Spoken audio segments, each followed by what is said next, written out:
ওকে, আমরা তাহলে শুরু করি। প্রথমেই সবাইকে স্বাগতম আমাদের এই M87 সায়েন্স ক্লাবে। তো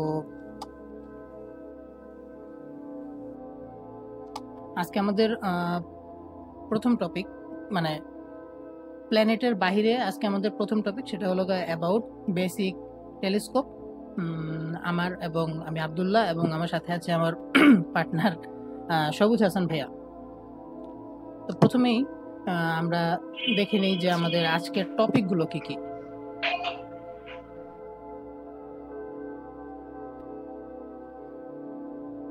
প্রথমেই আমরা যে টপিকটি নিয়ে কথা বলবো সেটা হচ্ছে বেসিক অপটিক্স, দেন আমরা optical telescope, then radio telescope, এরপর আসছে infrared, ultraviolet, X ray, gamma ray, astronomy, and সর্বশেষ টপিক হচ্ছে আমাদের all sky survey and virtual observations.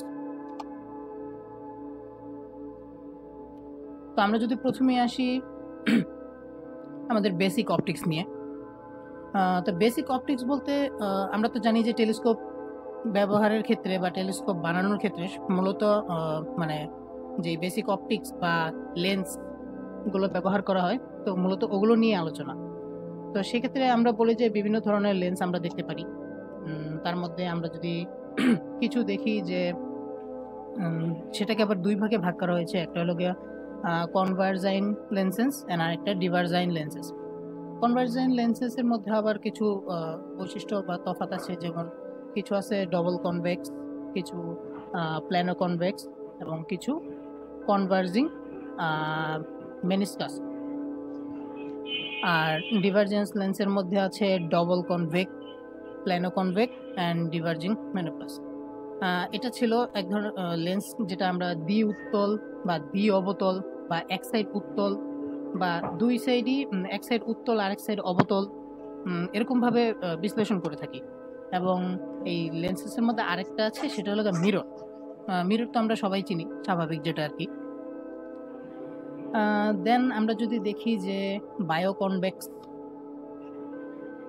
এটা কি আসছে?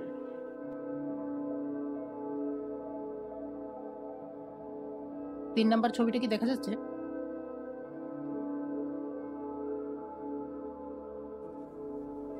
হ্যাঁ, দেখা যাচ্ছে। আচ্ছা, আমরা যদি আসি বায়োকনভেক্স, তো বায়োকনভেক্সের কার্যকারিতার ক্ষেত্রে আমরা দেখি যে বাম পাশ থেকে আপনার যে লাইনগুলো ঢুকছে সেটাকে মূলত আমরা বলতে পারি যে অবজেক্ট থেকে যে আলোগুলো আসছে সেটা এসে বায়োকনভেক্স লেন্সের মধ্য দিয়ে পাস হয়ে তিনটা রেখাই একটা বিন্দুতে গিয়ে মিলিত হচ্ছে। এটাই মূলত বায়োকনভেক্সের ধর্ম বলা যায়, যে অনেকগুলো একসাথে এসে দেন এটা কনভার্ট হয়ে পাস হওয়ার পর গিয়ে একটা বিন্দুতে মিলিত হয়, যেটাকে আমরা বলি যে ফোকাস পয়েন্ট। এবং ওই লেন্স থেকে ফোকাস পয়েন্টের দূরত্বকে আমরা বলি ফোকাল লেন্থ বা ফোকাল দূরত্ব যেটাকে বলে। দেন ওই ফোকাস পয়েন্ট থেকে আবার জিনিসগুলো বা অপটিক্সের যে লাইটগুলো বা সিগন্যালগুলো সেগুলো আবার কনভার্ট হয়ে আবার ছড়িয়ে গিয়ে এরপর সেখানে আপনি যদি সামনে অন্য কোনো লেন্স বসান, যেমন এখানে প্ল্যানো কনভেক্স লেন্স বা পজিটিভ মেনিস্কাস লেন্স ব্যবহার করা হয়েছে, তো সেখানে মানে বাড়ি খাওয়ার পর সেগুলো আবার একটা পরিবর্তন আসে। তো এরপরের যে লেন্সটা সেটা আমরা দেখবো যে বায়োকনভেক, মানে দ্বি অবতল লেন্স যেটা।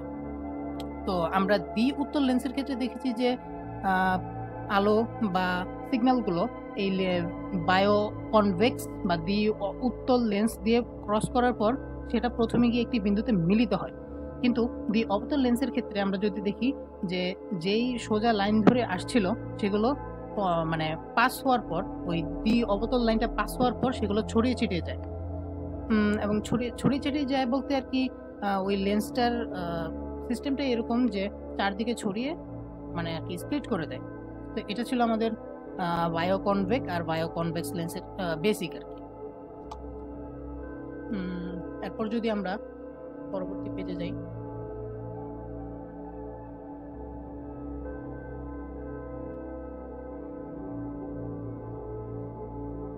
আবার ওই বেসিক অপটিক্স নিয়ে। আচ্ছা, এখন যেটা আসছে যে from the beginning astronomy has been an observational science in comparison with what was previously possible with the naked ice.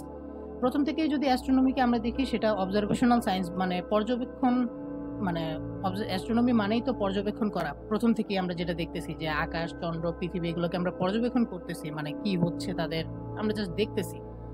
In comparison with what was previously possible with the naked আইস, যেটা প্রথমে খালি চোখেই সম্ভব ছিল, মানে এখান থেকে আর কি যেটা দেখা যেত সেটার ক্ষেত্রেই, মানে প্রথমে তো খালি চোখেই দেখতো। এবং পরবর্তীতে Galileo's use of the new optical device known as the telescope greatly improved our ability to observe the universe। তারপর গ্যালিলিও আবিষ্কার করলো আমাদের সেই অপটিক্যাল ডিভাইস, যেটাকে আমরা টেলিস্কোপ নামে চিনি, এবং যেটা আমাদের এই অবজারভেশন, ইউনিভার্সকে অবজারভেশন করার সিস্টেমটাকেই পাল্টাই দিল। কারণ আমরা আগে দেখতাম খালি চোখে, দেন গ্যালিলিও এসে আবিষ্কার করলো বা থিওরিটা দিল আর কি, যে টেলিস্কোপের, সেই টেলিস্কোপের মাধ্যমে এখন এটা দেখারও সুবিধা হয়ে গেছে। কারণ আমরা জানি যে টেলিস্কোপের মাধ্যমে আমরা মানে দূরবর্তী জিনিসগুলোকে দেখতে পাই, মানে দূরবর্তী জিনিসগুলোকে কাছে এনে দেখতে পারি, যেটা খালি চোখে দেখা সম্ভব না, সেটা টেলিস্কোপের মাধ্যমে অতটুকু দূর থেকে আইনা দেখা সম্ভব। তো এই বেসিক অপটিক্স জানতে গেলে আমাদের দুইটা ওয়ার্ড প্রথমেই সামনে আসে, একটা হলো রিফ্র্যাকশন আর একটা রিফ্লেকশন। তো আমরা যদি এটা বাংলা বলি যে একটা প্রতিসরণ এবং আর একটা প্রতিফলন। তো আমরা যদি সাধারণভাবেই দেখি যে প্রতিফলন মানে একটা মাধ্যম থেকে অন্য মাধ্যমে আলো প্রবেশ করার সময় তার যে লম্বা বরাবর যে কোণের পরিবর্তন হয় সেটা, যেমন এই যে মিডিয়াম 1 থেকে মিডিয়াম 2-তে যখন রিফ্র্যাকশন হচ্ছে, মানে প্রতিসরণ হচ্ছে, তখন এই যে রে, যেটা ইন্ডিকেট রে, সেটা আপনার একটু বাঁকা হয়ে যাচ্ছে। যেমন প্রথম মিডিয়ামের যে কোণটা সেটা যদি আই হয় আর দ্বিতীয় মিডিয়ামেরটা হচ্ছে আপনার আর, তো দেখা যাচ্ছে যে লাইনটা সোজাসুজি পাস হচ্ছে না, মানে একটু বাঁকা হয়ে যাচ্ছে, সেটা তো আমরা জানি। এরপর আমরা যদি আসি প্রতিফলন বা রিফ্লেকশন, তো এটা আমরা সবাই জানি যে রিফ্লেকশন মূলত মিরর বা মিরর টাইপের জিনিসের উপরেই হয়ে থাকে। তো সেই ক্ষেত্রে আমরা বলতে পারি যে ইন্ডিকেট রেটা আসবে এবং কোন একটা বিন্দুতে মানে মিররের উপর নেমে আবার সেটা রিফ্লেক্ট রে হিসেবে বেরিয়ে যাবে, এবং সেই ক্ষেত্রে যে কি বলে অ্যাঙ্গেলটা আমরা দেখি সেটা ওই লম্বা বরাবর দুই পাশেই অ্যাঙ্গেলটা সমান থাকবে, মানে আই এবং আর দুইটাই ইকুয়াল থাকবে। বা এখানে যদি আমরা দেখি যে θ1 আর θr, মানে θr ইজ ইকুয়াল θ1, এটা তো এটা মূলত একটা মিডিয়ামের মধ্যেই হয়, বা মিরর তো আপনারা একটা মিডিয়ামের মধ্যেই দেখি। আচ্ছা, এটা গেল একটা বেসিক অপটিক্স। দেন আমরা যদি পরবর্তীতে যাই, সেটা হচ্ছে অপটিক্যাল টেলিস্কোপ, আমাদের সেকেন্ড টপিক। যেটা অপটিক্যাল টেলিস্কোপ মানে ওই যে আমরা বেসিক অপটিক্সগুলো পড়ে আসলাম, মানে ওই যে লেন্সগুলো, সেই লেন্সগুলোকে ব্যবহার করে যে অপটিক্যাল টেলিস্কোপগুলো তৈরি করা হয় সেটা। তো সেক্ষেত্রে আমরা প্রথমেই যদি দেখি যে অপটিক্যাল টেলিস্কোপ তিন প্রকারের, একটা রিফ্র্যাক্টর টেলিস্কোপ, রিফ্লেক্টর টেলিস্কোপ, আর একটা ক্যাটাডায়োপ্ট্রিক টেলিস্কোপ। এবং আমরা যদি এগুলোর ছবি দেখি, তাহলে প্রথম যে রিফ্র্যাক্টর টেলিস্কোপ, এটা একটা সিম্পল সরু একটা নলের মতো, যার দুই মাথায় লেন্স বসানো।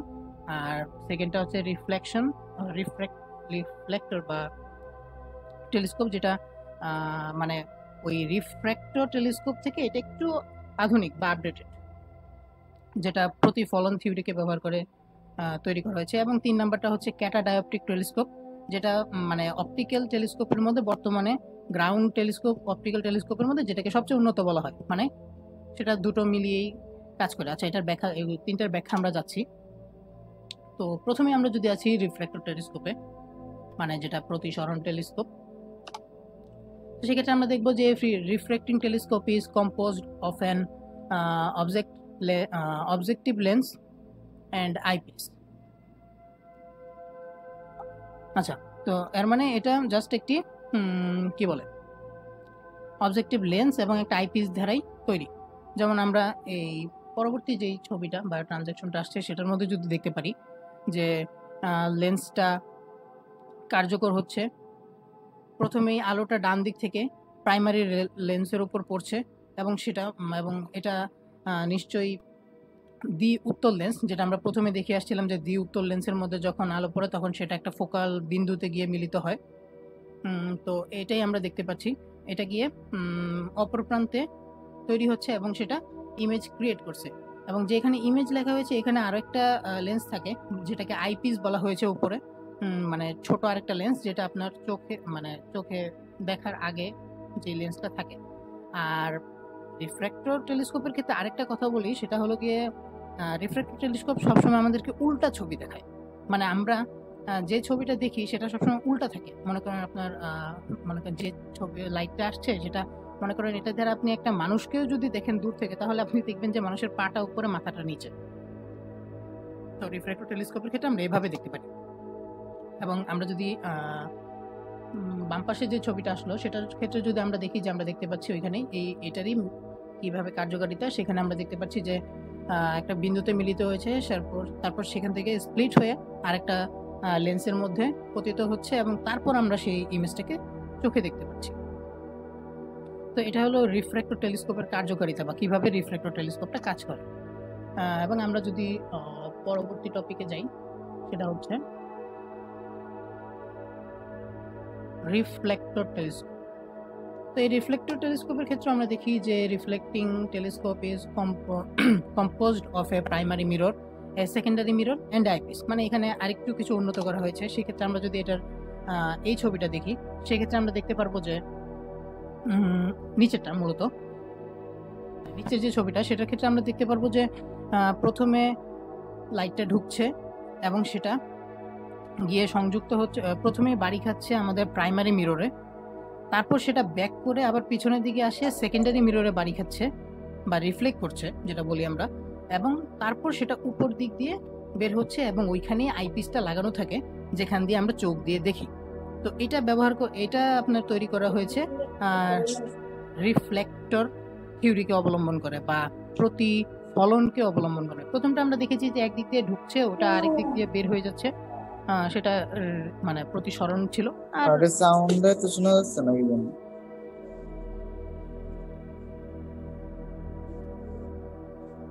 কার সাউন্ড শোনা যাচ্ছে না?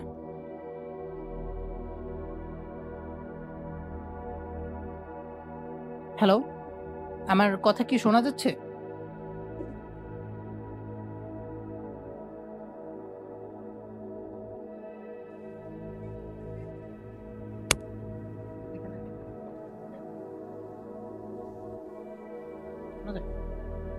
হ্যালো ভাইয়া, একটু রেসপন্স করবেন, আমার কথা কি শোনা যাচ্ছে? I'm fine, but Al Tahsin Nakita. Tahsin. উনি অবজেক্ট করলো। ভাইয়া বাকিরা একটু যদি মিউট করে দিতেন। আচ্ছা ঠিক আছে, আমি দেখতে পাচ্ছি যে আমার কথা শোনা যাচ্ছে, ঠিক আছে। আচ্ছা, রিফ্লেক্টর টেলিস্কোপের পরে আমরা যদি পরবর্তী টেলিস্কোপে যাই, সেটা হচ্ছে ক্যাটাডায়োপটিক টেলিস্কোপ। ওকে, ক্যাটাডায়োপটিক টেলিস্কোপ। তো আমরা প্রথমে বলেছি যে এটা একটা উন্নত মানের টেলিস্কোপ। সেক্ষেত্রে এই catadioptric telescope is composed of a mirror, a objective lens and eyepiece. মানে এখানে মিররও ইউজ করা হয়, লেন্সও ইউজ করা হয় এবং আইপিস তো আছে। তো আমরা যদি এটা থিওরিতে দেখি বা থিওরি বেস যে ইয়াতে, সেখানে প্রথমে আলোটা প্রবেশ করে, দুই পাশে যেদিক দিয়ে প্রবেশ করছে যে নীল কালারের অংশগুলো, ওগুলো এক ধরনের লেন্স বা এই যে বলাই হয়েছে লেন্স পার্সন।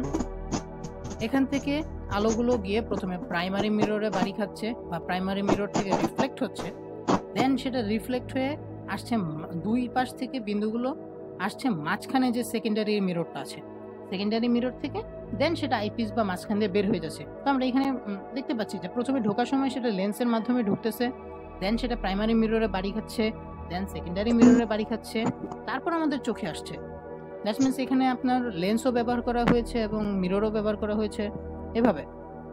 এবং এখানে লেখা আছে যে কারেক্টর প্লেট, ওই কারেক্টর প্লেটগুলো বলতে আর কি ওইখান থেকে মানে কি বলে এটাকে নড়াচড়া করে ওই লেন্সটার দিকটাকে আবার পরিবর্তন করা যায়, তো সেই জন্য এটা কারেকশন লেন্স। তো এটা হলো ক্যাটাডায়োপটিক টেলিস্কোপ। এবং নিচে আমরা যদি তার ছবি দেখতে পাচ্ছি, তো এটাকে বলা হয় অপটিক্যাল টেলিস্কোপের মধ্যে সবচেয়ে উন্নত মানের টেলিস্কোপ এখন পর্যন্ত, মানে গ্রাউন্ড স্পেসে আমরা যে টেলিস্কোপগুলো ব্যবহার করি।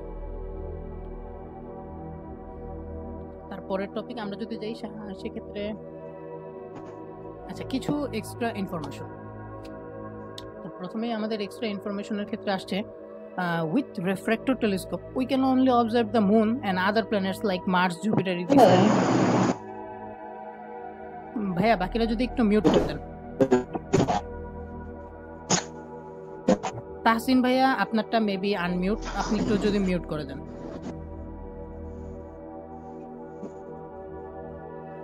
Okay, with refractor telescope we can only observe the moon and other planets like Mars, Jupiter etc. এটা দ্বারা আমরা বুঝতে পারি যে আমাদের যে প্রথম যেই কি বলে টেলিস্কোপটা রেফ্রাক্টর বা প্রতিসরণের উপরে নির্ভর করে যে টেলিস্কোপটা, ওটা দ্বারা আমরা চাঁদটাকে ক্লিয়ারলি দেখতে পারি এখান থেকে, এবং আশেপাশে যে মার্স, জুপিটার বা অন্যান্য গ্রহগুলোকে মানে দেখতে পারি।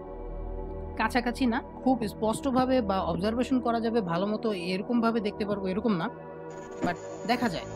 মানে আপনি খালি চোখে যেটা দেখতে পারেন না, আপনি এখান থেকে ওই টেলিস্কোপে যে মার্স, জুপিটার বা স্যাটার্নের যে দিকগুলো ওগুলো দেখা যায়। কারণ গ্যালিলিও যখন আবিষ্কার করছিল, গ্যালিলিও ওইটার মাধ্যমেই দেখে উনি স্যাটার্ন আবিষ্কার করছিল, বা স্যাটার্নের বাইরে যে রিংটা আছে এটা উনি বলছিল, তো উনি তো ওই টেলিস্কোপটা দিয়ে ব্যবহার করেছিল। এবং তারপরে যদি আমরা আসি যে if we want to observe Milky Way বা ওই মার্স বা জুপিটারগুলোকে যদি আরও ভালোভাবে অবজার্ভ করতে চাই, তাহলে আমাদের দরকার হবে we need to have a reflector telescope or a catadioptric telescope. মানে আমাদেরকে ওই ক্যাটাডাইপটিক টেলিস্কোপ বা প্রতিফলনের উপরে নির্ভর করে যে টেলিস্কোপ ওইটা তৈরি মানে আমাদের লাগবে। এবং আরেকটা ইনফরমেশন টিপস যেটা হলো কি যে Hubble telescope is a kind of reflector telescope.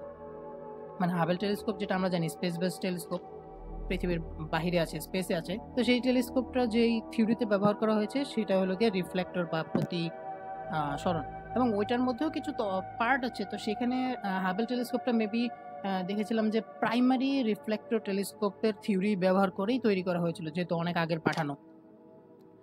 এবং পরবর্তীতে যেটা আসে সেটা হলো রিফ্লেক্টিং টেলিস্কোপ ডিজাইন। আচ্ছা, রিফ্লেক্টিং টেলিস্কোপ মানে টেলিস্কোপের ধারণা তো দিয়েছিল গ্যালিলিও, তারপর সেখানে আরও কিছু টেলিস্কোপ আবিষ্কৃত হয়েছিল ওই প্রতিসরণ থিওরির উপরে বেস করেই। তো সেক্ষেত্রে আমরা দেখি যে কিছু আছে গ্যালিলিওয়ান টেলিস্কোপ, কিছু আছে কেপলারিয়ান টেলিস্কোপ, দেন আর্কোমেটিক টেলিস্কোপস অ্যান্ড অ্যাপোক্রোমেটিক টেলিস্কোপ।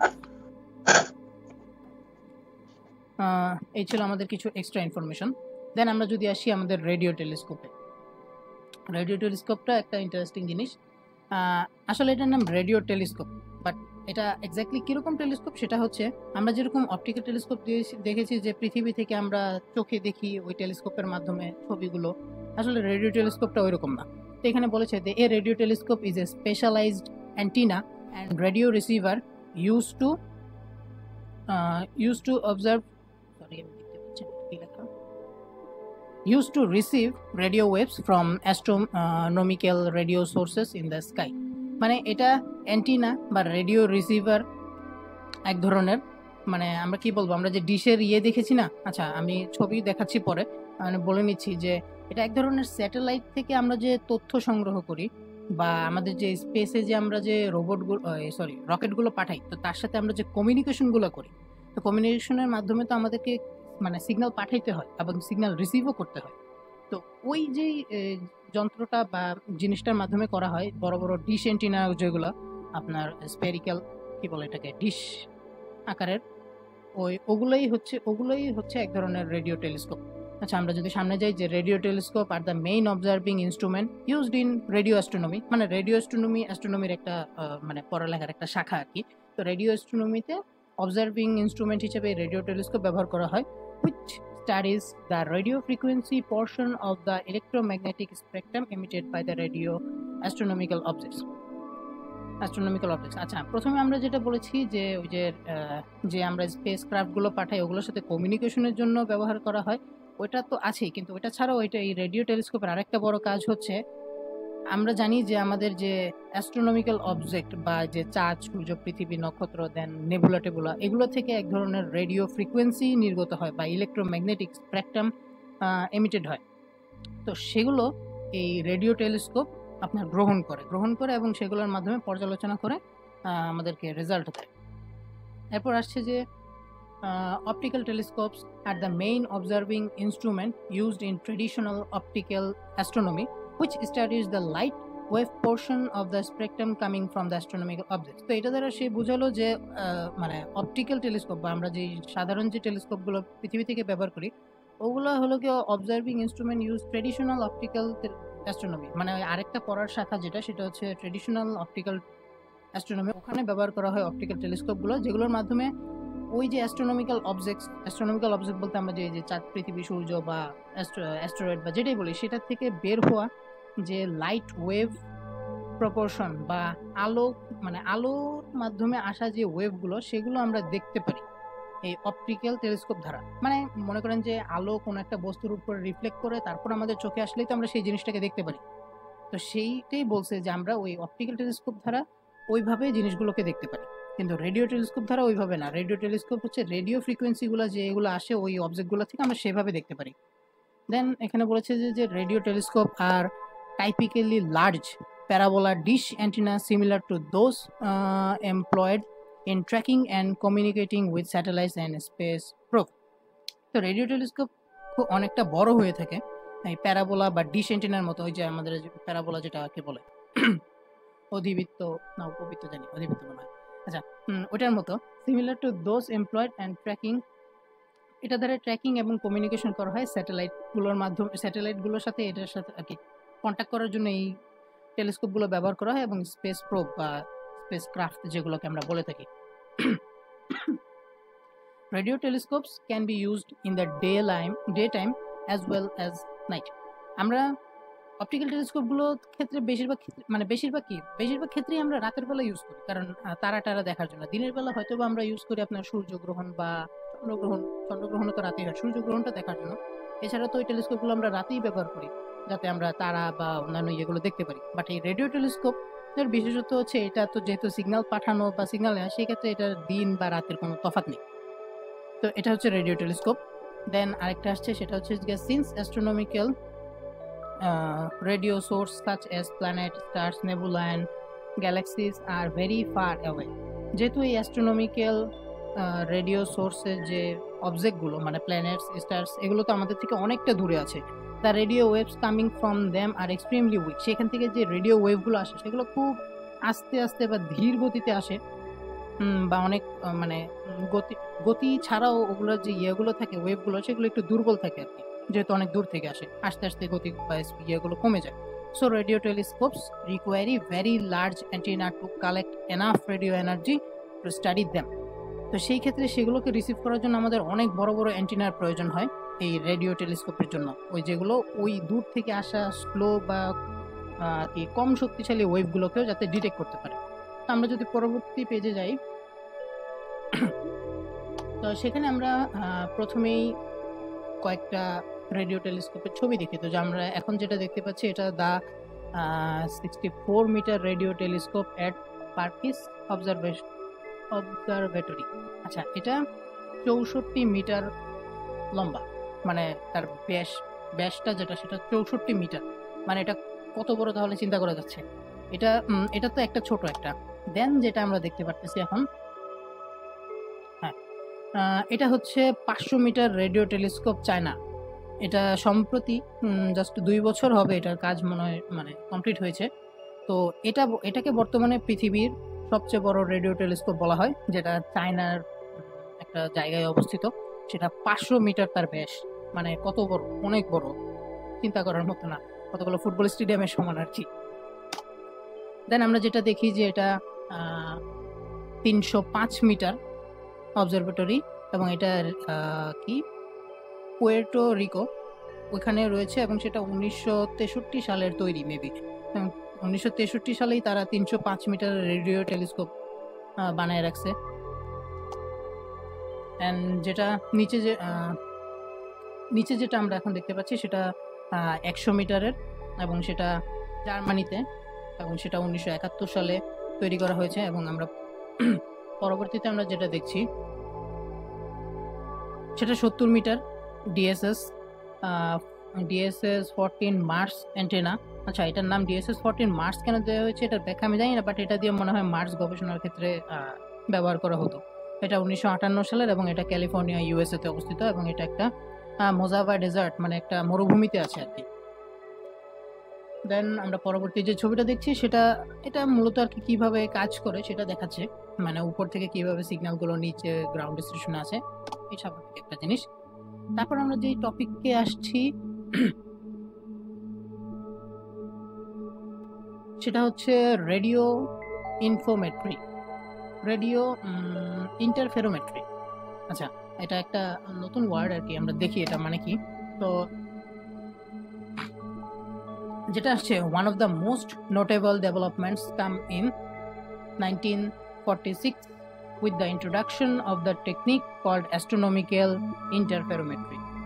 আচ্ছা, মানে নোটেবল ডেভেলপমেন্টস 1946 সালে আসছে, মানে মানে খুবই কি বলে দুর্দান্ত একটা ডেভেলপমেন্ট যেটা বলা যায়। সেটা আসছে কিভাবে, introduction of the technique called astrometrical interferometry, astrometrical ইন্টারফেরোমেট্রির মাধ্যমে। তো আমরা যদি এখন দেখি যে which means combining the signals from multiple antennas so that they simulate a large antenna in order to achieve greater resolution. আচ্ছা, তো এটা দ্বারা এটাই বলছে যে মানে কি বলে এটাকে, কম্বাইনিং করবে অনেকগুলো সিগন্যালকে একসাথে বা অনেকগুলো অ্যান্টেনা থেকে। আচ্ছা, এটা বোঝার সাপেক্ষে আমি যদি দুইটা ছবি দেখাই, আচ্ছা ছবিগুলো মনে সামনে আসছে। তো ছবিগুলোতে আমরা দেখতে পারতেছি যে একটা ফিল্ডের মধ্যে অনেকগুলো রেডিও টেলিস্কোপ ফিট করা, এবং সেগুলো বিভিন্ন সাইজের আর কি, বা এক সাইজের অনেকগুলো, কিন্তু অনেকগুলো। তো এটাই বলছে কম্বাইনিং, এবং প্রত্যেকটা রেডিও টেলিস্কোপ আপনার সিগন্যাল ক্যাচ করতেছে, এবং প্রত্যেকটা রেডিও টেলিস্কোপ একটার সাথে আরেকটা সংযুক্ত। তো এটাকেই বলছে which means combining the signals from multiple antennas so that they simulate a large antenna in order to achieve greater resolution. মানে ভালো রেজুলেশন পাওয়ার জন্য অনেক বিস্তীর্ণ এলাকা জুড়ে মানে অনেকগুলো রেডিও টেলিস্কোপ বসাইছে এবং সবগুলোকে একসাথে কানেক্টেড করা হয়েছে। নিচের লাইনটা যদি দেখি আমরা, যে all of the telescopes in the array are widely separated and are usually connected using coaxial cable, then waveguide, optical fiber or other type of transmission line.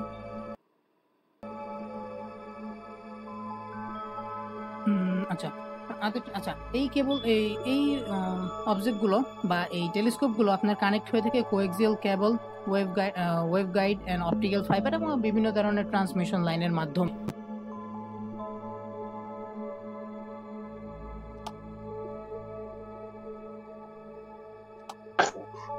আচ্ছা, আমরা পরবর্তী যেটা, যে এরকম ইন্টারফেরোমেট্রি তৈরির জন্য মার্টিন রাইলস গ্রুপ ইন ক্যামব্রিজ, মানে Cambridge ইউনিভার্সিটির একটা গ্রুপ, যেটা আপনার মার্টিন রাইস স্যার মানে ওনার আন্ডারে যে ছিল, তো ওনারা এটার জন্য নোবেল প্রাইজ, আচ্ছা, obtain A Nobel prize for interferometry and aperture synthesis. এটার জন্য তারা নোবেল পেয়েছিল এই ইন্টারফেরোমেট্রি এবং সিনথেসিসের জন্য। কত সালে পেয়েছিল এটা আমি ইনফরমেশনটা পাইনি। আচ্ছা ঠিক আছে, আমরা যদি পরবর্তী টপিকে যাই, সেটা আমাদের হচ্ছে যে infrared, ultraviolet, x ray and gamma astronomy. The infrared astronomy is the branch of astronomy and astrophysics that studies astronomical objects visible in infrared radiation. মানে infrared radiation, the wavelength of infrared light range from 0.75 to 30 micrometers. আচ্ছা, তো আমরা এটা বলি যে infrared astronomy হচ্ছে যে astronomy ব্রাঞ্চের মধ্যে আপনার ইনফ্রারেড রেডিয়েশনগুলো যে আসে, অ্যাস্ট্রোনমিক্যাল অবজেক্ট থেকে যে ইনফ্রারেড রেডিয়েশনগুলো আসে ওগুলো নিয়ে কাজ করা।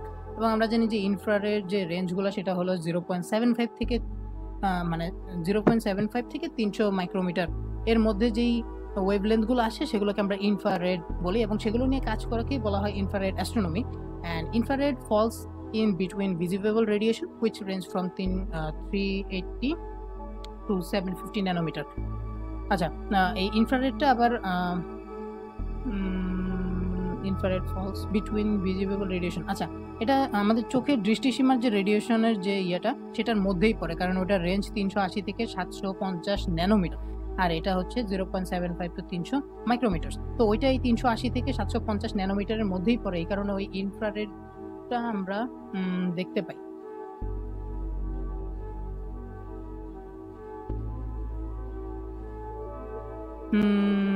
আচ্ছা ঠিক আছে ভাইয়া আপনি কলটা কেটে দিয়ে আবার লিংক দেন, আমরা জয়েন করি আবার। ওকে, সবাই আস্তে আস্তে। জি।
হ্যাঁ দিয়েছি।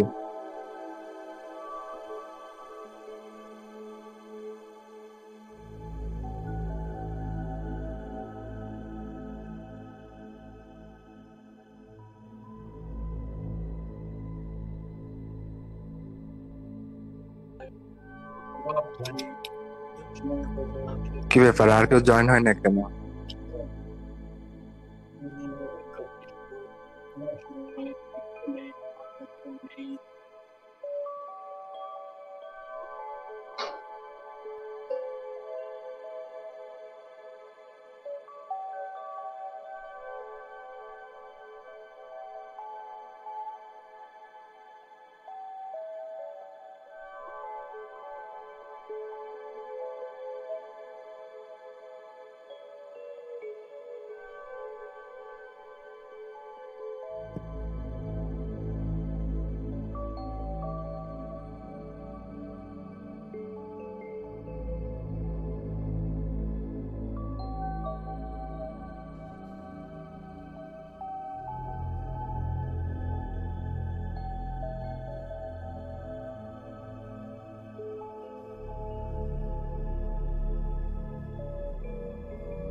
আচ্ছা আমি কখন শুরু করবো আমাকে বললেন।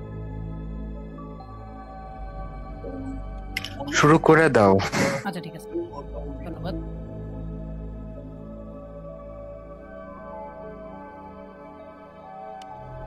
তো আমরা যেটাতে ছিলাম যে ইনফ্রারেড অ্যাস্ট্রোনমি।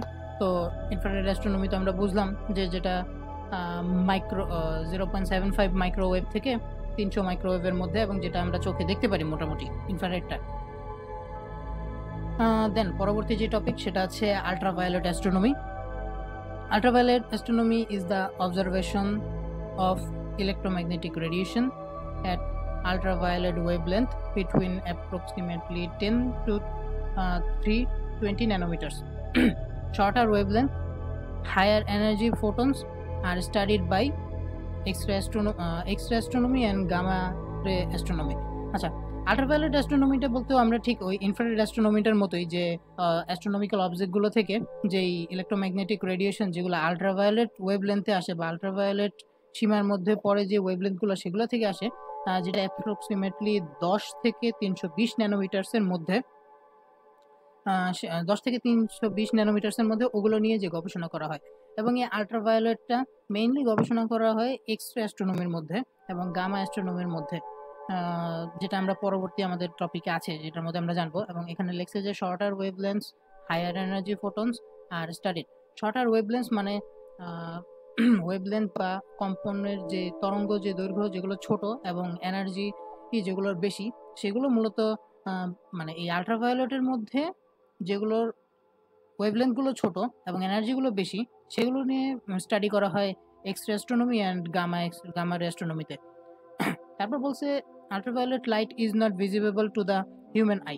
আল্ট্রাভায়োলেট লাইট বা অতিবেগুনি রশ্মি যেটা, সেটা তো আমরা নিজেদের আমাদের মানে হিউম্যান মানুষের চোখে দেখতে পারি না। তো most of the light of this wavelength is absorb by the earth atmosphere. তো এই আল্ট্রাভায়োলেট যে লেন্থগুলো আসে, তো আমরা জানি যে আমাদের যে ওয়েদার সেটা আপনার সূর্যের অতিবেগুনি রশ্মিটাকেও কিন্তু অবজার্ভ করে ফেলে। মানে আমাদের যে ওজোন লেয়ারগুলো থাকে আমরা যেটা জানি, যদিও এটা সাম্প্রতিক ক্ষতিগ্রস্ত হচ্ছে অনেক, তো সেটাই মূলত বোঝাচ্ছে যে আমাদের যে আর্থের যে অ্যাটমসফিয়ার বা পরিবেশ বা আবহাওয়া সেটা এই ওই যে কোনো অবজেক্ট থেকেই আসা আল্ট্রাভায়োলেট রশ্মিগুলোকে আপনার অ্যাবজর্ব করে ফেলে, যার ফলে সেগুলো আপনার এই আমাদের যে গ্রাউন্ডে যেই রেডিও টেলিস্কোপগুলো ফিট করা হয় সেগুলোর দ্বারা ওগুলোকে বা রেডিও টেলিস্কোপ না সরি কি বলে যে টেলিস্কোপগুলো ফিট করা হয় এগুলো ডিটেকশনের জন্য, সেগুলো এই গ্রাউন্ড থেকে ডিটেক্ট করা যায় না, কারণ গ্রাউন্ড পর্যন্ত সেই আল্ট্রাভায়োলেটগুলো আসেই না, মানে ওই অ্যাটমসফিয়ারে ঢোকার আগেই সেগুলো নষ্ট হয়ে যায়। তো so observation of this wavelength must be performed from the upper atmosphere or from space. তো এগুলোকে অবজার্ভ করার জন্য আমাদের যে টেলিস্কোপ বা ইয়েগুলো ব্যবহার করতে হয় সেগুলোকে আমাদেরকে খুব উপরে পাঠাইতে হয় কিংবা স্পেসে পাঠাইতে হয়। স্পেসে পাঠাইতে হয় বা খুব উপরে, যেমন আমাদের হাবেল টেলিস্কোপ আছে। তো এরকম ওই টেলিস্কোপগুলোকে বাইরে পাঠাতে হয় যাতে ওই ওয়েভলেন্থগুলো তারা সেখানেই ক্যাচ করতে পারে, পৃথিবীর অ্যাটমসফিয়ারে ঢুইকা সেগুলো ভ্যানিশ হয়ে যাওয়ার আগেই। তো ওইটাই আল্ট্রাভায়োলেট অ্যাস্ট্রোনমি, সেখানে যেগুলো নিয়ে কাজ করা হয়। তারপর আমরা যদি আসি আমাদের এক্স রে অ্যাস্ট্রোনমি, তো X ray astronomy is an observational branch of astronomy which deals with the study of X-ray observations and detections from astronomical objects. তো এটাই বোঝাচ্ছে যে এক্স রে অ্যাস্ট্রোনমি হচ্ছে ওই অ্যাস্ট্রোনমিক্যাল অবজেক্টগুলো থেকে যে এক্স রে অবজারভেশনসগুলো আসে বা যেই এক্স রে ওই যে উপরে যেই কথাটা বললো যে shorter wavelength and higher energy ফোটনসের যে এই রশ্মিগুলো আসে সেগুলো এক্স রে অ্যাস্ট্রোনমি দ্বারা ডিটেক্ট করা হয় বা গ্রহণ করা হয়। X ray radiation is absorb by the earth atmosphere. এই এক্স-রে ওই আল্ট্রাভায়োলেটের মতো এই এক্স-রে রেডিয়েশনগুলো আর্থ দ্বারা মানে আমাদের পৃথিবীর অ্যাটমসফিয়ার দ্বারা শোষিত হয়ে যায়। So instruments to detect x ray must be taken to high altitude by balloons, sounding rockets and satellites. তো এই ইনস্ট্রুমেন্ট যেগুলো দিয়ে এক্স-রেগুলো ডিটেকশন করা হয় সেগুলোকে আমাদের হাই অল্টিটিউড বা অতি উচ্চতায় নিতে হয়। কিসের মাধ্যমে? আগে ব্যবহার করা হতো বেলুনের মাধ্যমে, দেন সারাউন্ডিং রকেট বা যে রকেটগুলো আপনার ভ্রমণ করতে থাকে উপরে, মানে রকেট যায় সেখানে গিয়ে দেখে আবার কালেকশন করে চলে আসে এটা। আরেকটা হচ্ছে স্যাটেলাইট তো আমরা চিনি যেগুলোকে মানে আমাদের ভূ উপগ্রহ বলা হয়, বাইরে পাঠায় দেওয়া হয়েছে, তো ওইখানে ফিট করে পাঠায় দেওয়া হয়। যেমন এটারও উদাহরণ যদি আমরা বলি হাবেল টেলিস্কোপ যেহেতু স্যাটেলাইটের মতো পৃথিবীর চারদিকে ঘুরছে বা ডাটা কালেকশন করছে। তারপর আসছি যে X-ray astronomy is the space science related to a type of space telescope that can see farther than standard light absorption telescopes, such as the Huanaki observations. আচ্ছা, এটা বলছে যে স্পেস সায়েন্স রিলেটেড। আচ্ছা, X-ray যে অ্যাস্ট্রোনমিটা সেটা আপনার space science related. তো আমরা জানি যে অ্যাস্ট্রোনমির মধ্যে অনেক পার্ট আছে, একটা স্পেস সায়েন্স যেটা মানে মূলত যেটার বাইরে নিয়ে কাজ করা হয়, এছাড়া আরও তো বিভিন্ন অ্যাস্ট্রোনমির ব্রাঞ্চ আছে, যেমন রেডিও অ্যাস্ট্রোনমি, আল্ট্রাভায়োলেট অ্যাস্ট্রোনমি, এগুলো তো একটা পার্ট। সেখানে স্পেস সায়েন্স যেই রিলেটেড পার্টটা সেইটার মধ্যেই মূলত এই টেলিস্কোপ, এই এক্স-রে অ্যাস্ট্রোনমির এই স্পেস টেলিস্কোপগুলো নিয়ে কাজ করা হয়। To a type of space telescope that can see further than standard. তো ওইখানে যেই টেলিস্কোপগুলো ব্যবহার করা হয় যেটা সেগুলো এই standard light absorption standard light absorption টেলিস্কোপগুলো যে ব্যবহার করা হয় ওগুলো থেকে আরও বেশি দেখতে পারে। যেমন এই যে মোয়ানাকি অবজারভেটরিজ। মোয়ানাকি একটা অবজারভেটরিজ মানে একটা সংস্থা বা একটা কি বলে একটা কেন্দ্রের নাম, যেটা দ্বারা এই এক্স রে রেডিয়েশনগুলো কন্ট্রোল করা হয় বা এক্স রে রেডিয়েশনগুলো অবজার্ভ বা দেখা হয় আর কি। আমরা যদি পরবর্তী পেজে যাই, তারপর আমাদের আসছে গামা রে অ্যাস্ট্রোনমি। তো gamma ray astronomy is the astronomical observation of gamma rays. এটাও ওই এক্স রের মতো, যেটা মানে অ্যাস্ট্রোনমিক্যাল অবজেক্টগুলো থেকে যে গামা রশ্মিগুলো আসে ওগুলা ডিটেকশন করা। এবং এখানে বলছে যে the most energetic form of electromagnetic radiation with photon energies above 100 keV, মানে কিলো ইলেকট্রন ভোল্ট। তো গামা রেটা আমাদের মানে রশ্মিগুলোর মধ্যে সবচেয়ে শক্তিশালী যেটা বলা হয় আর কি। তো গামা রে যে মোস্ট এনার্জিক ফ্রম ইলেকট্রোম্যাগনেটিক রেডিয়েশনের মধ্যে সবচেয়ে শক্তিশালী হচ্ছে গামা রে উইথ ফোটন এনার্জি ক্যাবক, এবং এটার যে এনার্জির মাত্রাটা মানে এনার্জির যে ক্ষমতাটা সেটা 100 কিলো ইলেকট্রন ভোল্ট, যেটাকে 100 কেইভি বলা হয়। Radiation below 100 kilo electronvolt is classified as X ray. এই 100 কেইভি এর নিচে যেই রেডিয়েশনগুলো সেটাকে এক্স রে বলা হয়, and this is the subject of X ray astronomy. এবং ওইটা ওই 100-র নিচে যেই রেঞ্জগুলো ওইগুলো নিয়ে এক্স রে অ্যাস্ট্রোনমিতে কাজ করা হয়। In most known cases, gamma ray from the solar flares and Earth atmosphere are generated in the MeV range. মানে বেশিরভাগ কেসেই যে গামা রেগুলো উৎপন্ন হয় সূর্যের ওই শক্তি থেকে বা আর্থের অ্যাটমসফিয়ার থেকে, সেটা জেনারেট যে হয় সেটা মূলত MEV মানে মেগা ইলেকট্রন ভোল্ট রেঞ্জের মধ্যেই তৈরি হয়। মানে এটা এতদিন দেখা গেছে আর কি বেশিরভাগ ক্ষেত্রে, but it is now known that gamma rays in the GeV range can also be generated by solar flares. এখন এটা দেখা যাচ্ছে যে এই যে গামা রেটা সূর্য থেকে তৈরি হচ্ছে সেটা এখন আপনার GeV মানে গিগা ইলেকট্রন ভোল্ট রেঞ্জেও তৈরি হচ্ছে। দ্যাটস মিনস এটা আরও শক্তিশালী আর কি। প্রথমটা তো ছিল কিলো ইলেকট্রন ভোল্ট যেটা ক্ষমতা, দেন আমরা জানি যে বেশিরভাগ ক্ষেত্রেই মেগা ইলেকট্রন ভোল্টের রেঞ্জে থাকে, এবং এখন দেখা যাচ্ছে যে এটা গিগা ইলেকট্রন ভোল্টের রেঞ্জেও চলে আসছে। It had been believed that gamma rays in the GeV range do not originate in the solar system. তো এটা মানে এই যেই গিগা ইলেকট্রন ভোল্টটা দেখা যাচ্ছে সেটা বিশ্বাস করা হয় যে সেটা আপনার আমাদের এই সোলার সিস্টেমের মধ্যে তৈরি হচ্ছে না, এটা হয়তো বা সোলার সিস্টেমের বাইরে তৈরি হচ্ছে, কিন্তু এটা পাওয়া যাচ্ছে আর কি। তো as GeV gamma rays are important in the study of extrasolar, মানে ওই যে এক্সট্রা সোলার স্টাডিজের মধ্যে যেহেতু এই গামা রেটা important, and specially extra galactic astronomy new observations may be complete some prior models and finding. তো প্রথমে তো যেহেতু ওই যে মেগা ইলেকট্রন ভোল্ট রেঞ্জের মধ্যেই কাজ করা হতো, এখন যেহেতু এটা গিগা ইলেকট্রন ভোল্ট গামা রের রেঞ্জের মধ্যে কাজ করতেছে এবং সেটা আমাদের সোলার সিস্টেম থেকে আসছে না যেটা তারা বিশ্বাস করছে, এবং এটা এক্সট্রা সোলার সিস্টেম থেকে extra solar and extra galactic astronomy. তো এখন এগুলো নিয়ে যেহেতু অবজারভেশন বা গবেষণা করা হচ্ছে, new observations may complete it some prior models and finding. তো এগুলো দ্বারা তারা মনে করছে যে আরও কিছু মডেল বা আরও কিছু নতুন কিছু আবিষ্কৃত হতে পারে, এতটুকুই মনে হচ্ছে আমার আর কি। তো এরপর আমরা যদি নিচের ছবিটা দেখি, ছবিটার মধ্যে আমরা যে নীল ছবিটা দেখতে পাচ্ছি বাম পাশে, সেটা একটা গামা রে অ্যাস্ট্রোনমি বা গামার যে ডিটেকশন বা অবজারভেশন যে সিস্টেমটা ওইটা দিয়ে তোলা একটা ছবি। তো ওইটা আমরা দেখতে পাচ্ছি যে এইভাবে রশ্মিগুলোকে দেখাইছে। আর আমরা ডান পাশে যে ছবিগুলো দেখতে পাচ্ছি সেটা আপনার যে মানে রেঞ্জটা দেখাচ্ছে, কতটুকু কি রেডিও, কতটুকু মাইক্রোওয়েভ, কতটুকু ইনফ্রারেড, আলট্রাভায়োলেট, দেন এক্স রে, দেন গামা, এই রেঞ্জটা আর কি বোঝাচ্ছে।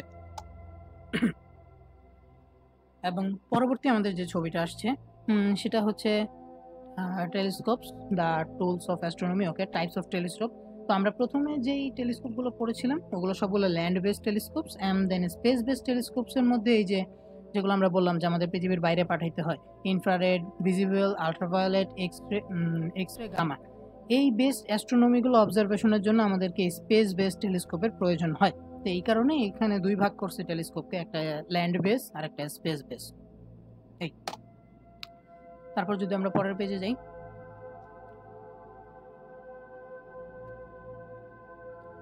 এখানে একটা ছবি দেখাতে চাচ্ছি মূলত, সেটা হচ্ছে ক্র্যাব নেবুলা। তো ক্র্যাব নেবুলার ছবি ঠিক আছে, বাট একই ক্র্যাব নেবুলার ছবি বিভিন্ন মাধ্যমে তোলা হয়েছে। একটা রেডিও ওয়েভ, ক্র্যাব নেবুলা থেকে যে রেডিও ওয়েভ আসছে ওই ওয়েভগুলোকে কম্বাইন করে ওই ক্র্যাব নেবুলার একটা ছবি দেখানো হচ্ছে, যেটা প্রথম ছবি। সেটা VLA অবজারভেশনারি সিস্টেম বা ওই যেই রেডিও টেলিস্কোপটা ছিল ওটার নাম। এবং দ্বিতীয় যে ছবিটা সেটা ইনফ্রারেড রেডিয়েশন, ওই ক্র্যাব নেবুলা থেকে যে ইনফ্রারেড রেডিয়েশনগুলো আসছিল ওগুলো ক্যাপচার করার মাধ্যমে যেই ছবিটা জেনারেট করা হয়েছে, এবং সেটা জেনারেট করছে স্পিটজার, এটার নাম আর কি। অ্যান্ড 3 নাম্বার যেটা ভিজিবল লাইট, মানে ভিজিবল লাইট বলতে আর কি ওইখানে তো আপনার খালি চোখে যেটা দেখা যায় আর কি, বা ওই রেডিও ওয়েভ বা ইনফ্রারেড ছাড়া আর কি, যেটা ভিজিবল লাইট হাবেল টেলিস্কোপ যে ছবিটা তুলছে সেটা 3 নাম্বার ছবিটা ক্র্যাব নেবুলারই। এবং 4 নাম্বার ছবি নিচের দিকে, সেটা হচ্ছে আল্ট্রাভায়োলেট রেডিয়েশন অ্যাস্ট্রো 1 যে ছবিটা তুলছে, আল্ট্রাভায়োলেট রেডিয়েশন ওই ক্র্যাব নেবুলা থেকে আসা যে আল্ট্রাভায়োলেট রেডিয়েশন ওগুলোর মাধ্যমে এই ছবিটা বানানো হয়েছে। এবং পরবর্তী যে ছবিটা সেটা হচ্ছে 5 নাম্বারে লো এনার্জি এক্সরে, মানে ওই ক্র্যাব নেবুলা থেকে যে লো এনার্জি এক্সরে আসছে সেই ছবিটা, সেটা তুলছে চান্দ্রা। এটা মেবি কোনো অবজারভেশনারি সিস্টেমের নাম, ইন্ডিয়ান হইতে পারে। আচ্ছা, পরের যে ছবিটা সেটা হচ্ছে হাই এনার্জি এক্সরে। আমরা জানি মানে এখানে ব্যাখ্যা করা হয়েছে যে এক্সরে দিয়ে যেই অবজারভেশনগুলো করা হয় তো সেখানে দুইভাবে করা হয়, একটা লো এনার্জির আর একটা হাই এনার্জির এক্সরের মাধ্যমে। তো এখানে ওই ক্র্যাব নেবুলার দুইটাই ছবি দেখাইছে, একটা লো এনার্জির এক্সরের দ্বারা আর একটা যে হাই এনার্জি এক্সরে দ্বারা তোলা হয়েছে। এবং হাই এনার্জি এক্সরে দ্বারা এখানে বলে দিয়েছে যে 15 মিনিট এক্সপোজার, আচ্ছা 15 মিনিট ধরে এই ছবিটা তোলা হয়েছে আর কি, মানে 15 মিনিট ধরে এই ডাটাটা কালেকশন করা হয়েছে, দেন যেই ছবিটা জেনারেট হয়েছে সেটা এই ছবিটা। এবং সর্বশেষ ছবি আমরা যেটা দেখতে পারি 7 নাম্বার ছবিটা ডান পাশে, সেটা হচ্ছে গামা রে। ওই ক্র্যাব নেবুলা থেকেই যে গামা রেটা আসছে ওই গামা রেটা অবজারভেশনের মাধ্যমে যে ছবিটা জেনারেট করা হয়েছে ওইটা। তো এই পুরো পেজে আমরা এটাই দেখতে পারতেছি যে অ্যাস্ট্রোনমির বিভিন্ন ভাগে বিভিন্ন রকমের টেলিস্কোপ দ্বারা একই জিনিসের কীরকম ভাবে মানে বিভিন্নভাবে রিসার্চ করা হয়। যেমন অ্যাস্ট্রো ওয়েভগুলো দ্বারা এক ধরনের রিসার্চ হয়, ইনফ্রারেড রেডিয়েশন দ্বারা রিসার্চ হয়, এরকম আর কি।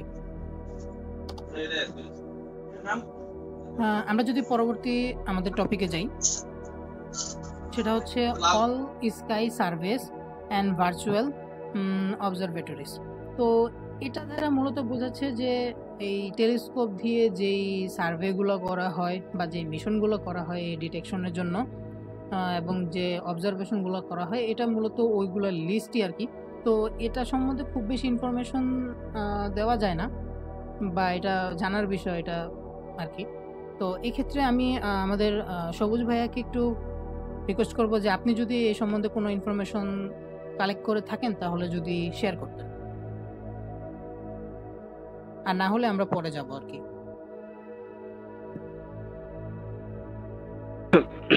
হ্যালো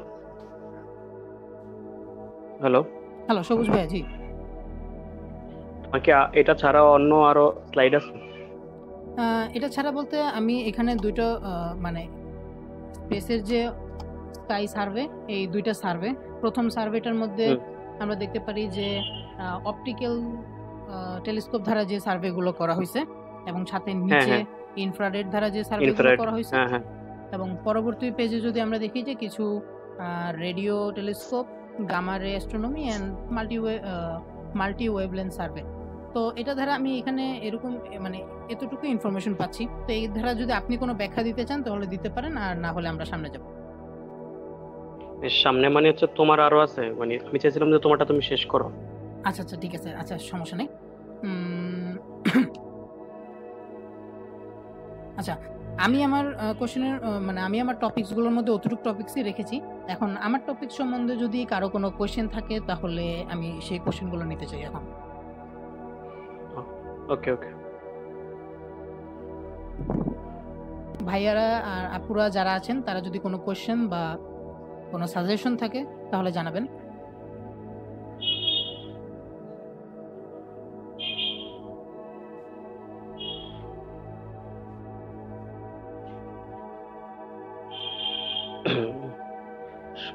কেউ কি কোনো কোশ্চেন করবে না?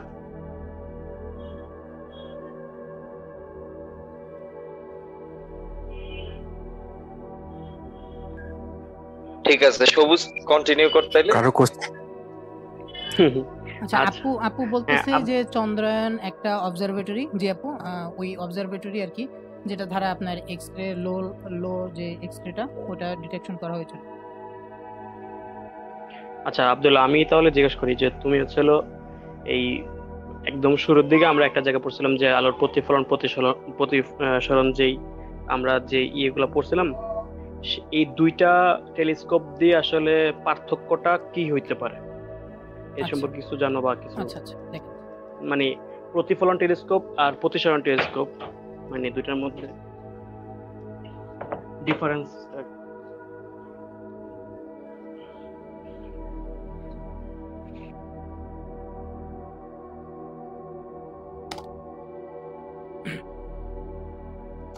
কত আছে ফার্স্ট স্লাইডে? আচ্ছা এক্সট্রা ইনফোর এই লাইনটা দেখা যাচ্ছে?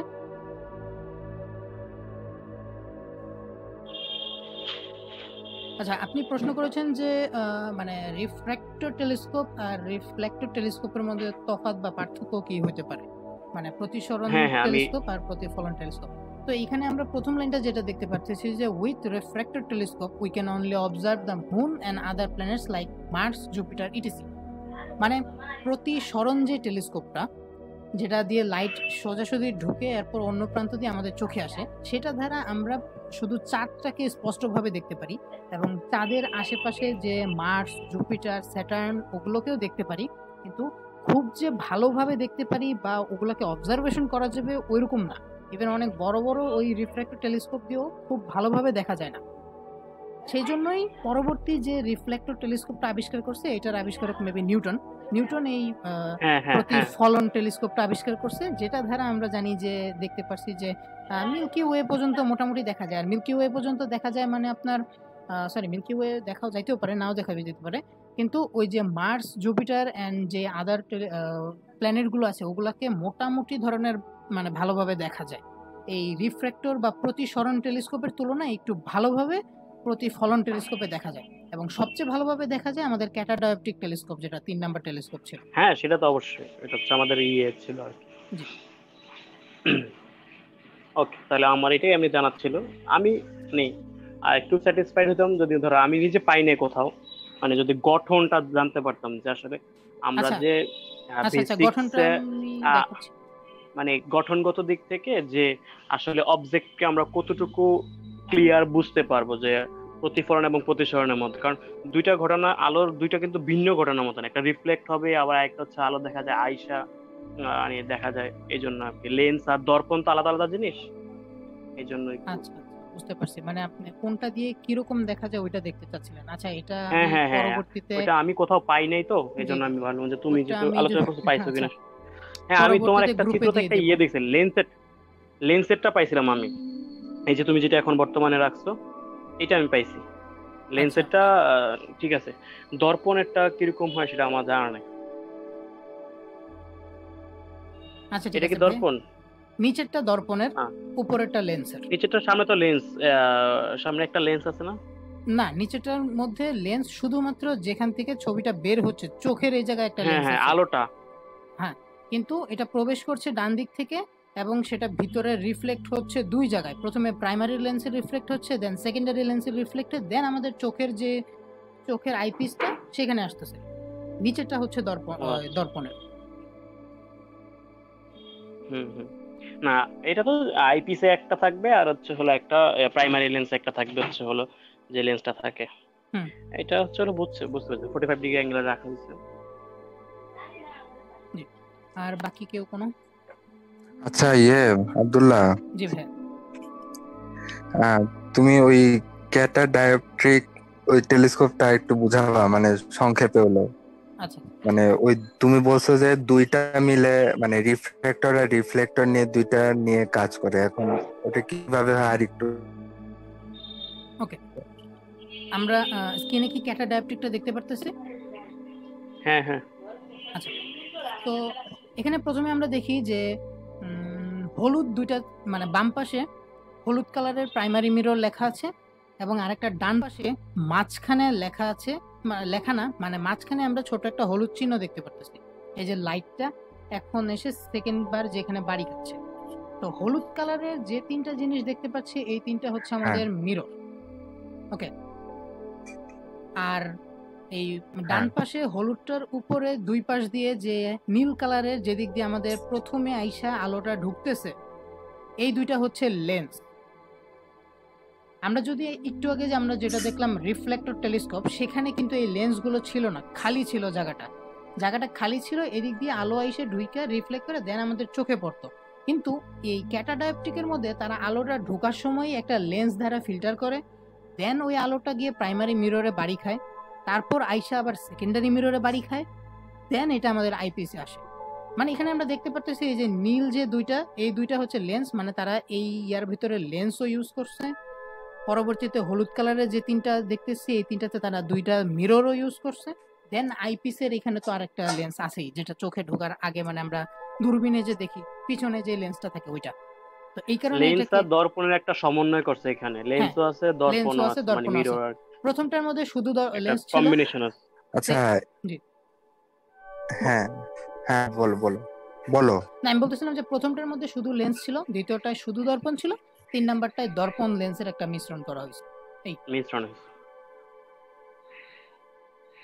হ্যাঁ ভাই, আর কিছু? আচ্ছা আচ্ছা, এই এই এই টেলিস্কোপের সাহায্যে কত গুণ জুম করা যাবে, এরকম কি আইডিয়া আছে? কত গুণ জুম করা যাবে এটা আপনার টেলিস্কোপের সাইজ এবং আপনি কিরকম লেন্স ফিট কোথা করতেছেন থেকে? তার উপরে ডিপেন্ড করে। না, আপনার এটা আছে যেহেতু দুই টাইপের, হ্যাঁ দুইটাই মানে রিফ্লেক্ট করা হয়। রিফ্র্যাক্টর আর রিফ্লেক্টর করা হয়। এখন কথা হচ্ছে এখানে তো লেন্স মানে খুব হাই ফোকাস লেন্স বিশিষ্ট কোনো লেন্স ইউজ করা হয়। জি জি জি, হাই ফোকাস লেন্স, লেন্সের বৈশিষ্ট্য বা এখানে কি মাত্রায় লেন্স ব্যবহার করা হয় এটার ইনফরমেশনটা আমি কালেক্ট করি নাই, বাট আমি এটা বলতে পারি যে প্রত্যেকটা টেলিস্কোপেরই আপনার সাইজ এবং হ্যাঁ সেখানে লেন্সের সাইজ কত বড় তার উপরে তার ফোকাস জুম বা বলে কি কতটুকু দেখা যাবে, কত এক্স জুম হবে সেরকম আর কি। হ্যাঁ হ্যাঁ, আমি জানি এরকম তো এরকম যেমন এখন ক্যাটাডায়োপট্রিক টেলিস্কোপ গুলোর ক্ষেত্রে ভালো পরিমাণই দেখা যায় এবং এগুলোর দামটা আমি যেমন বলতে পারি আমি 30,000-এর মতো, 30,000 থেকে শুরু এই ক্যাটাডায়োপট্রিক গুলো। যেমন বলা যায় যে হাবল স্পেস টেলিস্কোপ যেটা আছে এটার ক্যামেরা রেজলিউশন প্রায় 1500 মেগাপিক্সেল। মানে যেখানে আমি যদি বলতে চাই যে আমাদের যে ডিএসএলআর গুলো আছে সেগুলো 15, 20, 25 পর্যন্ত হয়। তার মানে হচ্ছে হলো আনুমানিক দেখা যায় যে একটা ডিএসএলআর থেকে 75 গুণ জি, মানে ভালো রেজলিউশন ওইটা তো, আর সম্ভব ওই আমার হচ্ছে। ওই টেলিস্কোপটা তো অনেক বছর আগে পাঠানো হয়েছে, প্রায় 45 বছর হয়ে যায়। হ্যাঁ, তো ওই 30 বছর। টেলিস্কোপটাতে হ্যাঁ, ওই টেলিস্কোপটাতে কিন্তু শুধুমাত্র আমরা দেখেছি যে রিফ্লেক্টর যে টেলিস্কোপ ওই থিওরিটা ব্যবহার করা হয়েছে, এই ক্যাটাডায়োপট্রিকটা কিন্তু ব্যবহার করা হয়নি। না না না, আসতেছে 21 সালে যেটা আসতেছে যে জেমস ওয়েব স্পেস টেলিস্কোপ, সেটাতে সবই পাওয়া যাবে। জি জি,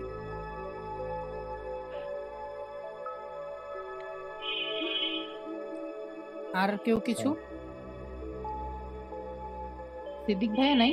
আচ্ছা, আসলে তো না আচ্ছা, মরিয়ম আপু বলতেছে যে আপনি যেভাবে ব্যাখ্যা দেন আর কি আপনার মতো করে। হ্যাঁ হ্যাঁ, আচ্ছা আমি আচ্ছা আমি তো স্লাইড বানাই নাই, না আপনি এমনি মুখে দিয়ে দেন, লেখালেখি সমস্যা নেই। আমি কিছু মুখে বলি, জি জি, আমি যেটুকু জানি আর কি। তো তুমি আমার ওই যে টপিকটা দিছিলা ওইটা সম্পর্কে আসলে তেমন কিছু বলার কিছু নাই, আসলে অবজারভেশন তো ওটা জি জি আমি আমি আমার এই আলোচনার। টেলিস্কোপের ইয়েটা আলোচনা করি নাই, এই আবিষ্কার বা হ্যাঁ ইয়েগুলো, হ্যাঁ, হিস্টোরিটা। সেটা আমি আপনি বলেতেছি, আপনি ওই হিস্টোরিটা হিস্ট্রিটা পড়ছিলেন, আমি আপনি ওই হিস্টোরিটা একটু আলোচনা করে দেন। হ্যাঁ। আচ্ছা, তাহলে আমি শুরু করতেছি। আহ, সেটা হলো আম, তো একদম শুরু থেকে বলতে গেলে যে আমরা যেটাকে টেলিস্কোপ বলি এটাই হলো বিভিন্ন সময় বিভিন্ন শব্দ বা নামে ইউজ করতেছে, কেউ কেউ দূরবীন বলতেছে, কেউ কেউ দূরবীক্ষণ যন্ত্র বলতেছে। এই টেলিস্কোপটা হলো যে আহ, মানে সীমিত দিক থেকে আগত তারের চুম্বক বিকিরণ, বহির্ভাষায় বলতে গেলে এটা বলা যায় সীমিত দিক থেকে আগত তড়িৎ চুম্বক ত্বরণের বিকিরণ বা কণার হিসাবে আগত বিকিরণ সংগ্রহ করা হয়। আমার যে লেন্সটা থাকে আমার একদম ইয়েতে আহ সেখানে হলো তারের চুম্বক বিকিরণ কণাকে সে সংগ্রহ করা হয়। আর একদম যে প্রথম হিস্ট্রিতে প্রথম যে টেলিস্কোপ প্রথম যে আবিষ্কার করছে উনি হলো হ্যান্স লিপারেসে। উনি হচ্ছে 1608 সালে।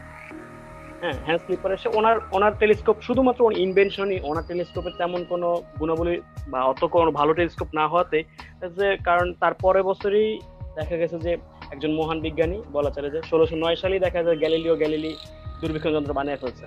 তো হিস্ট্রিতে এটাই সবচেয়ে মজার বিষয় যে গ্যালিলিওর নাম বলার সময় কেন বললাম যে ফেমাস বা বিখ্যাত বিজ্ঞানী কেন বললাম, ওনার যে টেলিস্কোপের যে ধারণাটা আসছে সেই ধারণার গল্পটা একটু মজা।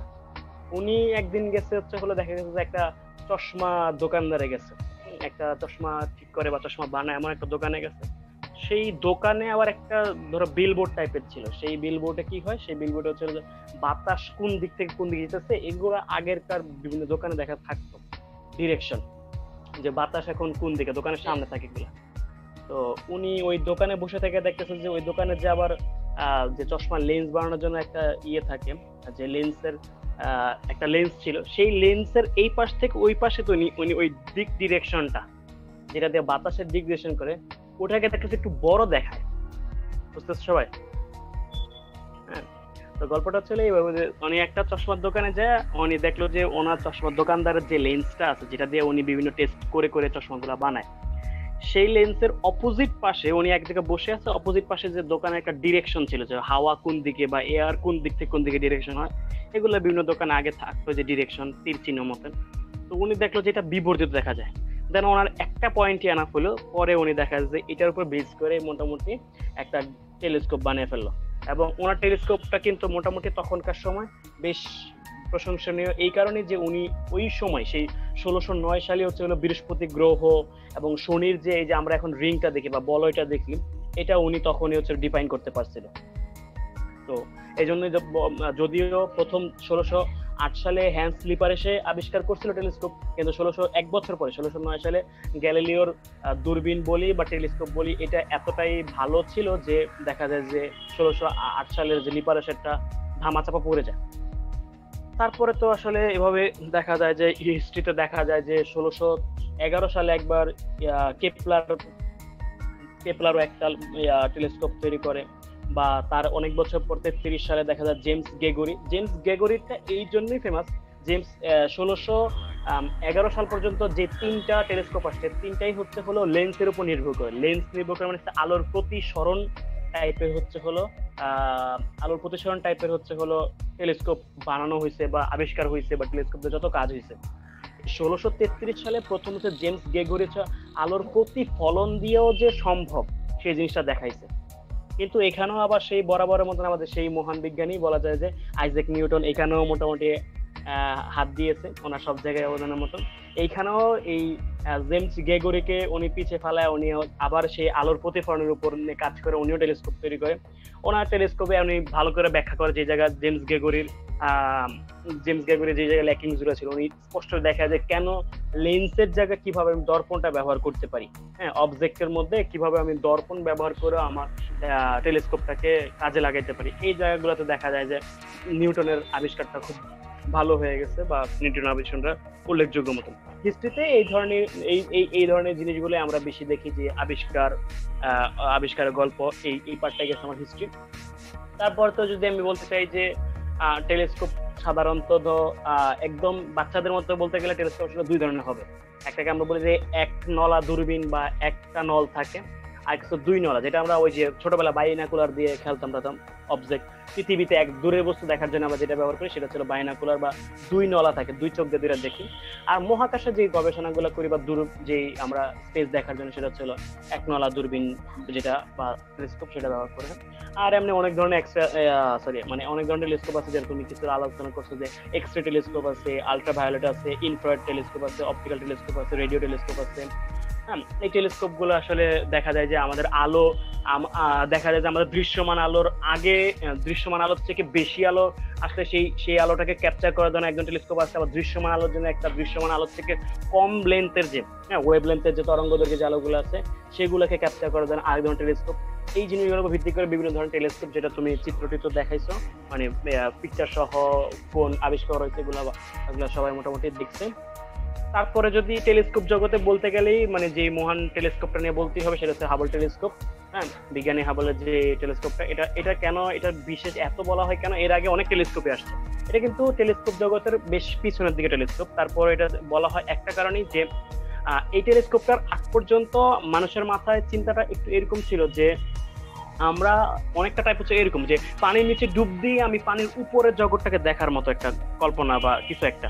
কিন্তু এই প্রথমবারের মতন আমরা আসলে এখানে হাবল টেলিস্কোপের হাবল স্পেস টেলিস্কোপ যেটা আসছে, যেটা আমাদের স্পেস স্টেশন আছে, সেখানে প্রথমবারের মতো চিন্তা করা হলো যে এই যে আমাদের যে বায়ুমণ্ডল আছে, তুমি এটা আলোচনা করছো, আমি দেখছি যে বায়ুমণ্ডল যে আমরা ট্রোপোস্ফিয়ার বা এই যে আয়তন তাপমাত্রা, এইটা একটা দেখা যায় কি একটা এটার কারণে আমরা এর আগ পর্যন্ত খুব ভালোভাবে অবজার্ভ করতে পারতাম না। সেই জন্যই হচ্ছে দেখা যায় যখন স্পেসেই আমরা একটা টেলিস্কোপ পাঠানো সম্ভব হলো, তখন আমরা খুব ভালো ভালো ছবি পাওয়া শুরু করলাম। এই জন্যই দেখা যায় যে অনেকগুলো টেলিস্কোপের মধ্যে স্পেস টেলিস্কোপ হিসাবে বা এই জন্য এটা হাবল টেলিস্কোপ এত আর হাবল টেলিস্কোপ নিয়ে বলতে গেলে তো বলা যায় যে এই হাবল টেলিস্কোপ হচ্ছে হলো দেখা যায় যে এটার মানে উজ্জ্বলতা ক্ষমতা, একটা পিকচার যে কতটুকু উজ্জ্বল হবে সেটা হচ্ছে 0.5 আর্ক সেকেন্ড মানে হচ্ছে প্রত্যেক সেকেন্ডে কতটুকু দেখা যায় যে আমার এই যে আর্ক বলতে হচ্ছিল এটা ছিল আর কি। আর জানি কি বলছিলাম, কেউ আর্ক সম্পর্কে জানে? আর্ক সেকেন্ড আমার আপাতত মনে পড়ছে না। আর্ক সেকেন্ড ওই যে 1 সেকেন্ডের থেকেও কম যেটা আর কি।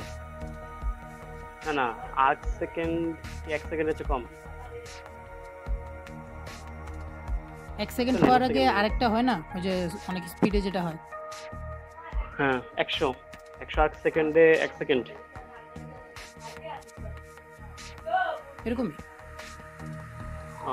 আচ্ছা, তারপরে যদি বলতে চাই যে এই হাবল স্পেস টেলিস্কোপটা যে যখন হচ্ছে হলো উৎক্ষেপণ করা হয় সেটা হচ্ছে হলো 1990 সালের এপ্রিলের 24 তারিখ। তো এটা আমি উইকিপিডিয়াতে টাইম সহ দেখলাম হচ্ছে হলো দেখা যায় যে আমাদের বাংলাদেশ হিসেবে 8:30 AM টাইমে উৎক্ষেপণ করা হয়েছে। আর এটা যেই বাহনের মাধ্যমে আমরা উৎক্ষেপণ করছি সেটা হচ্ছে হলো শাটলের 31 নাম্বারটা, এটাকে বলা হয় STS-31। এই বাহনের মাধ্যমে আমরা হচ্ছে হলো হাবল স্পেস টেলিস্কোপটা উৎক্ষেপণ করলাম। আর এই হাবল টেলিস্কোপটা কিন্তু 1990 সালে, তার মানে হচ্ছে হলো এখন আমরা 2020 সালে, অলরেডি 30 বছর হয়ে গেছে। মানে কাকতালি হোক আর যাই হোক, এটা কিন্তু অ্যাপ্রক্সিমেট এই আমাদের একদম রিসেন্ট টাইমের মধ্যে এটার মেয়াদ অলমোস্ট শেষ। এটার আয়ু দেওয়া হয়েছে মাত্র 30 বছর 3 মাস 25 দিন এটার আয়ু বা এটার দেওয়া আছে, ডিউরেশনটা দেওয়া ছিল। এটা কিন্তু অলমোস্ট শেষের কাছাকাছি এবং এটা সার্ভিস আমরা হয়তোবা 2020 সালের পর পাবো কিনা সেটা সন্দেহ আছে। যদিও এই 1990 সালের পর এখন পর্যন্ত হাবল টেলিস্কোপে 5 বার সার্ভিসিং করা হয়েছে, 5 বার যে এটাকে সার্ভিসিং করা হয়েছে। আর হাবল টেলিস্কোপের যদি আমরা গঠন বলতে চাই তাহলে হাবল টেলিস্কোপের ভর যদি বলি তাহলে 11,110 কেজি হচ্ছে হাবল টেলিস্কোপের ভর। আর এটা যদি হাইট বলতে চাই, এটা হাইট বলতে কত বলা যায়, 559 কিলোমিটার হচ্ছে হাইট, যেটা মাইলে বললে কত হয়, 347 মাইল বলা হয়। আর এই হাবল টেলিস্কোপটা আমরা স্পেসের যেই কক্ষপথে আছে সেই কক্ষপথটা দেখা যায় যে 96 থেকে 97 মিনিট হচ্ছে হলো তার পর্যায়কাল। এই পর্যায়কাল বা এটাকে যদি এভাবে বলা যায় যে 14 থেকে 15 দিনে 14 থেকে 15 বার হচ্ছে হলো এটা একবার করে মানে করা সম্ভব। আবার কক্ষপথের বেগও আছে, সেটা হচ্ছে বলা যায় 7500 হচ্ছে হলো এটা কক্ষপথের পার মিটার পার সেকেন্ড। এই এত বেগে হচ্ছে এটা। আর অবস্থানটা আমরা সবাই মোটামুটি কিছুটা জানি যে লো আর্থ অরবিট, মানে হচ্ছে হলো পৃথিবীর নিম্ন শক্তি স্তরে, যেটা আমরা বলতে পারি। আর যদি বলা হয় যে এটা তরঙ্গ, যে তরঙ্গটা, যে তরঙ্গগুলো এটা ক্যাপচার করা সম্ভব, সেটা হচ্ছে হলো ভিজিবল লাইট বা আল্ট্রাভায়োলেট লাইট বা নিয়ার ইনফ্রারেড। পুরো ইনফ্রারেড না, নিয়ার ইনফ্রারেড বলা হয়। আর এটা যে আমরা বলা হয় যে এটার বিশেষত্ব আবার যদি বলতে চাই তাহলে হচ্ছে বায়ুমণ্ডলকে ভেদ করে বায়ুমণ্ডলের যে সমস্যাটা ছিল সেই সমস্যাটা এটার মধ্যে হয় না। এটা আর আরেকটা জিনিস এটা বলার মতো হয় যে এত ভালো ভালো যে আমরা ছবি পাইতেছি, সেটা তো আমি যে একটু আগে কথা শুরুতেই বললাম, যেটা অনেক হাই রেজলিউশন ক্যামেরা সিস্টেম আছে, যেমন বলা হয় যে 1500 মেগাপিক্সেল ক্যামেরা। আর আরেকটা ছিল এই হাবল স্পেস টেলিস্কোপটা এত শক্তি, এত বছর যাবত, 30 বছর যাবত এত শক্তি কোথায় পায়? এটার মধ্যে ছিল দুইটা আছে, সোলার প্যানেল আছে। এই দুইটা সোলার প্যানেল থেকে প্রায় 2800 ওয়াট শক্তি পায়। আবার এই সোলার প্যানেল গুলোতে ব্যাটারি দিয়ে চার্জ দেওয়ার জন্য হচ্ছে সেখানে 6টার মতো নিকেল ব্যাটারি আছে, 6টা নিকেল ব্যাটারি আছে, যেগুলা দিয়ে হচ্ছে হলো চার্জ দেওয়া হয়।